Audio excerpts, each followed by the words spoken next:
Next up in the creeping horror box set is Night Monster from 1942. I kind of like the idea of this one because it melds a couple of things I love. It takes a whodunit idea, transports it into a gothic mansion, a spooky house on a foggy swamp, and adds in a kind of supernatural, monstrous element to it as well. Melding these two things will never giving you a sense of what is reality, what's not. Is the colour a person? Is it something supernatural? What's going on? Is it just a person that's dressing up in an almost Scooby-Doo-like fashion, waiting to be unmasked at the end of this one?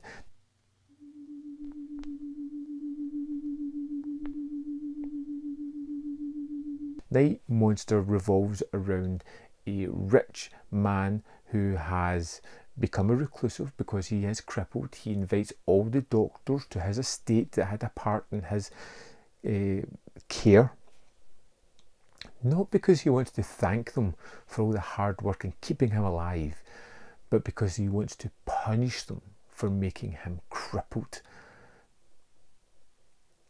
It's a kind of interesting idea, and then amongst the cast of characters you have wonderful personalities that leap off the screen as we get to spend time with these people, as we see their machinations, as we see them wonder what's going on, feeling trapped on this place where something rather fantastical could or might not be happening. Something deadly is definitely happening, and a lot of this one which I want to talk about, I will not. It's the ending of this and the rationale as to what, why, all those kind of questions is remarkably interesting, a little bit hokey and fun, something I didn't see coming but which I really enjoyed. The atmosphere created by the location brings a lot of the mood and the horror to the piece. There's a footbridge down here that leads to a farmhouse. Come on.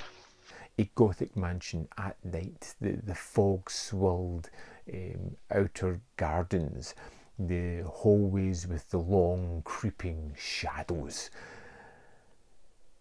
It's expertly done. As we see the doctors in the place stalked, it's done really well with minimal camera movements, with a great idea of building tension and horror. There's a kill involving shadow, which I just thought was expertly done, the way it kind of just mounts up that scares and tensions.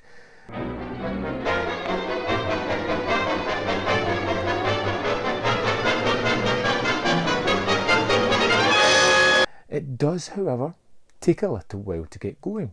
Now that's not really a bad thing. The movie's 72 minutes, so when I say it takes a while, it's maybe half an hour of the movie as we get the situation, as we get the characters, as we build up the conflicts and the little insecurities amongst the relationships of these people as they're at this mansion.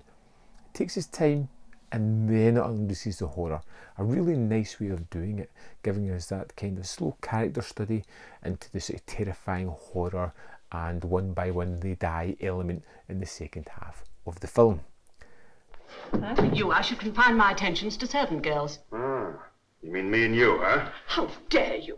Well, why not? You know, you can't afford to be too choosy. I really liked Night Monster. I thought it was fun. Not as good as Murders in the Zoo, which was a more assured film, but this one's still fun. It feels like 10 Little Indians. And I always love stories that are kind of like that. I would love to know your thoughts on Night Monster if you've watched it. Did you love it? Hate it? Fill somewhere in the middle. Let me know in the comment box below your thoughts on the film, and we can have a little discussion about that. In the description box are links to the Patreon, the membership program, and manvfilm.com, all ways in which you can support me.